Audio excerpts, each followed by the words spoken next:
오늘 읽은 시편 85편은 일명 국가를 위해서 드리는 기도다라고 하는 제목이 또 따로 붙어 있습니다. 이스라엘 백성들이 국가의 운명을 눈앞에 두고 어려운 상황 속에서 하나님 앞에 기도드리는 것이다. 이런 기도가 오늘 시편 85편이다라고 하는 그렇게 알려져 있기도 합니다. 이 시편 85편의 배경은 이렇습니다. 여러분들이 이스라엘 역사에서 아시다시피 722년에 북쪽 나라가 아시리아에게서 멸망하고요. 주전 585년에 또 바빌로니아에 의해서 남아있던 남유다 왕국이 이제 멸망합니다. 그래서 특별히 유대 사람들이 예루살렘을 중심으로 살고 있던 유대 사람들이 바벨론에 의해서 물론 이제 몇 사람들이 남았지만 이 지배층들은 다 이제 바벨로니아로 유배를 당하게 됩니다. 다 끌려가서 포로 생활을 합니다. 포로 생활을 50년 동안 하게 되죠. 근데 그동안의 일이 이루어진 게 이제 바벨론이 페르시아에게 이제 멸망을 당하고 이제 페르시아가 패권을 잡게 됩니다. 페르시아가 패권을 잡으면서 535년 정도에 고레스라고 하는 왕이 나타나서 페르시아 왕입니다. 지금의 이란이죠. 이 왕이 나타나서 이 이스라엘 사람들에게 자기의 땅으로 돌아가라고 이야기를 합니다. 그래서 50여 년 동안 포로 생활을 했던 이 이스라엘 사람들이, 유대 사람들이 자기의 땅으로 돌아옵니다. 근데 돌아오자 그 땅에서 맞이하고 있는 이 상황은 참으로 척박한 상황이었습니다. 아주 어려운 상황이었습니다. 또 이게 50년 만에 포로 생활을 하다가 사람이 돌아오다가 보니까 거기에서 포로에 잡혀가지 않고 남아있던 사람들과의 갈등이 매우 심각하게 되었습니다. 남아있던 사람들은 또 이방인들과 결혼하면서 새로운 민족들을 이루고 살아갔죠. 민족이라기보다는 좀 이렇게 섞여져 있는 그러한 삶을 살아가고 있었습니다. 이렇게 돌아온 사람, 또 서로 여러 민족하고 결혼하면서 더 태어난 자손 문제들 여러 가지로 굉장히 어려운 순간에 처해 있는 상황이 이제 포로 이후에 이스라엘이 맞고 있는 상황이었습니다. 평화가 없고 서로 싸움이 가득한 이러한 척박한 상황에서 노래했던 이 시가 오늘 읽은 85편입니다. 그러한 상황에서 이스라엘 사람들이 가장 바라고 있었던 것은 무엇이었을까요? 그것은 바로 평화였습니다. 그들은 먼저 이 평화를 깨닫기 위해서 이 자신들의 역사를 생각하면서 하나님께서 우리에게 이렇게 귀환할 수 있는 그러한 기적을 베풀어 주신 것은 하나님께서 우리가 저질렀던 죄를 용서하신 것의 표식이다라고 고백을 했습니다.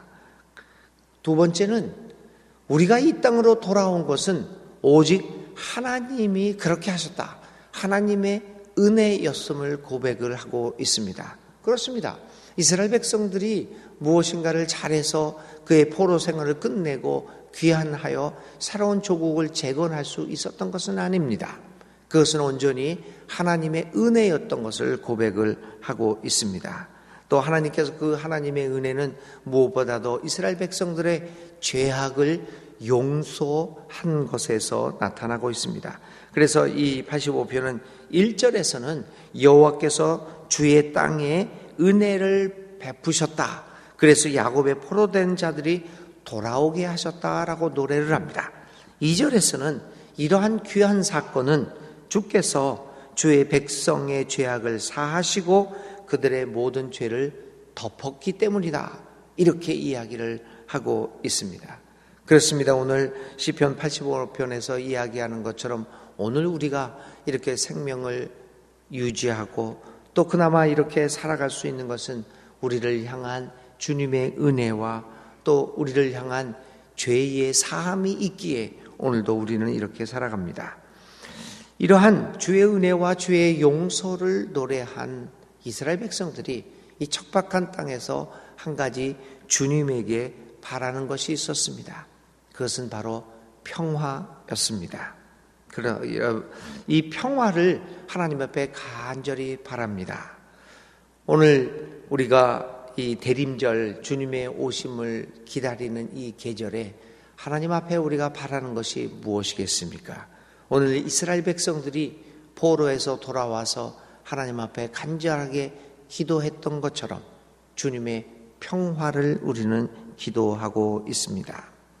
주님이 오셔서 우리에게 평화를 주시고 우리에게 화평한 삶을 살아갈 수 있도록 해주십시오라고 하는 것이 대림절에 드릴 수 있는 기도입니다.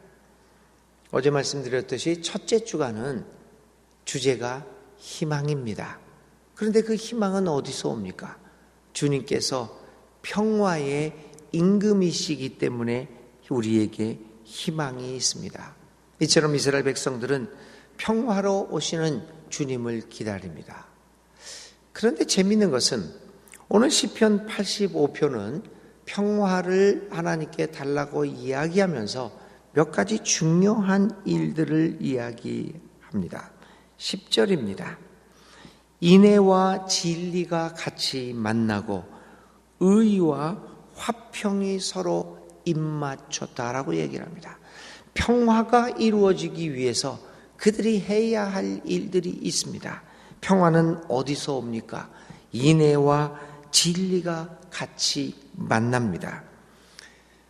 아까도 말씀드린 것처럼 이스라엘 백성들이 포로 생활에 돌아오다 보니까 이 땅에 돌아온 땅이 아주 좋은 땅이 아니었습니다. 아까도 말씀드린 것처럼 여러 가지 갈등의 요소가 심각하게 노출되고 있었습니다. 서로 이 싸울 만한 요소들이 너무나 많았던 거죠. 갈등의 갈등을 유발시키는 그러한 상황이었습니다. 이 상황에서 이 갈등을 극복하지 않고서는 어떻게 평화가 오겠습니까? 그들은 한 가지 깨달았던 겁니다.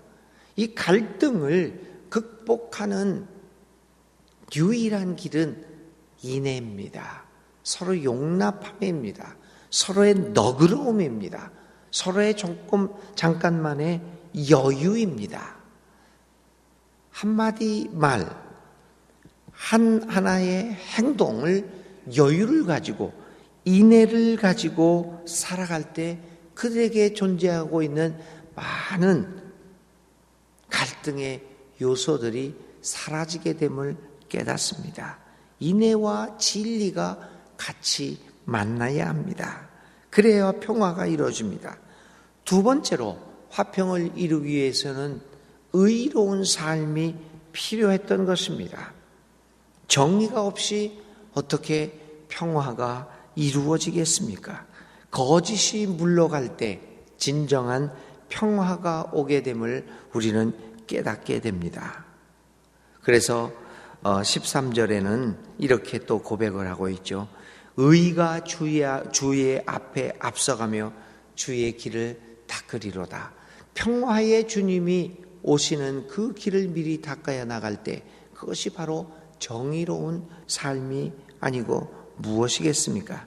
이스라엘 백성들은 오늘 이 고라자손의 시를 통해서 평화를 바라면서 그들 자신에게 호소하고 그들 자신의 삶에 촉구하고 있습니다.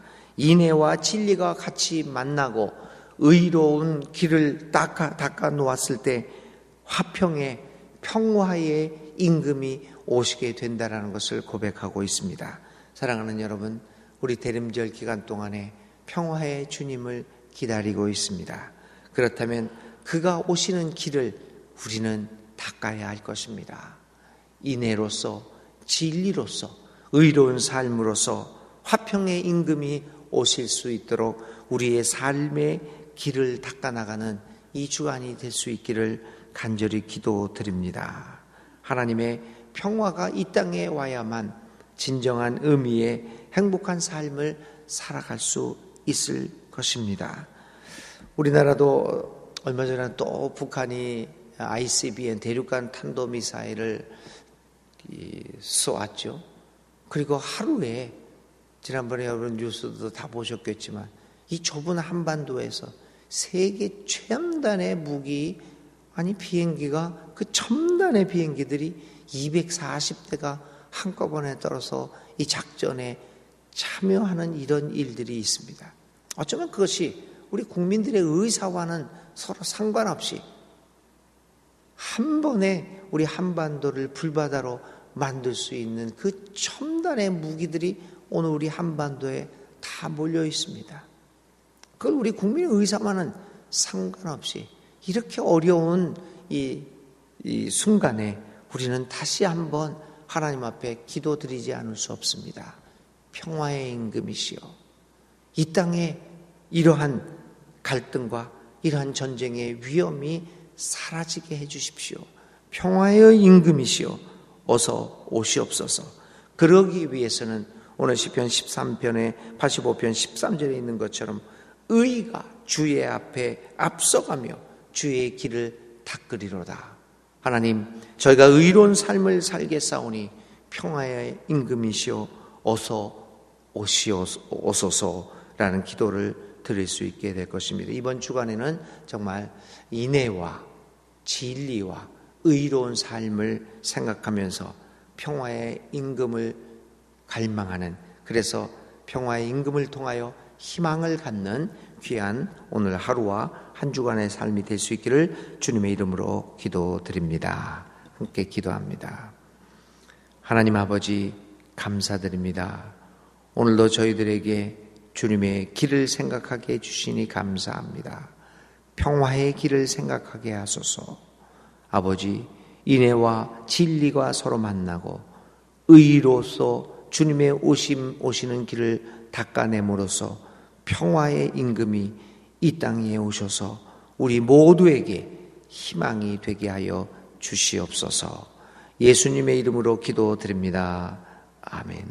오늘 우리가 하루 생각할 하나님의 말씀은 바로 인애와 진리의 만남, 의와 평화의 입맞춤입니다.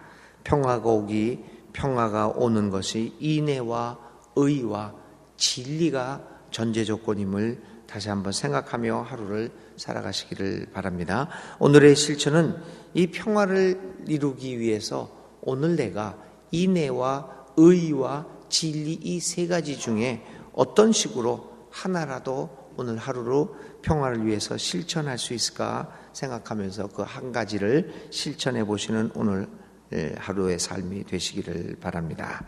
주님 가르쳐 주신 기도 드리겠습니다. 하늘에 계신 우리 아버지, 아버지의 이름을 거룩하게 하시며 아버지의 나라가 오게 하시며 아버지의 뜻이 하늘에서와 같이 이 땅에서도 이루어지게 하소서. 오늘 우리에게 일용할 양식을 주시고 우리가 우리에게 잘못한 사람을 용서하여 준 것 같이 우리 죄를 용서하여 주시고 우리를 시험에 빠지지 않게 하시고 악에서 구하소서. 나라와 권능과 영광이 영원히 아버지의 것입니다. 아멘.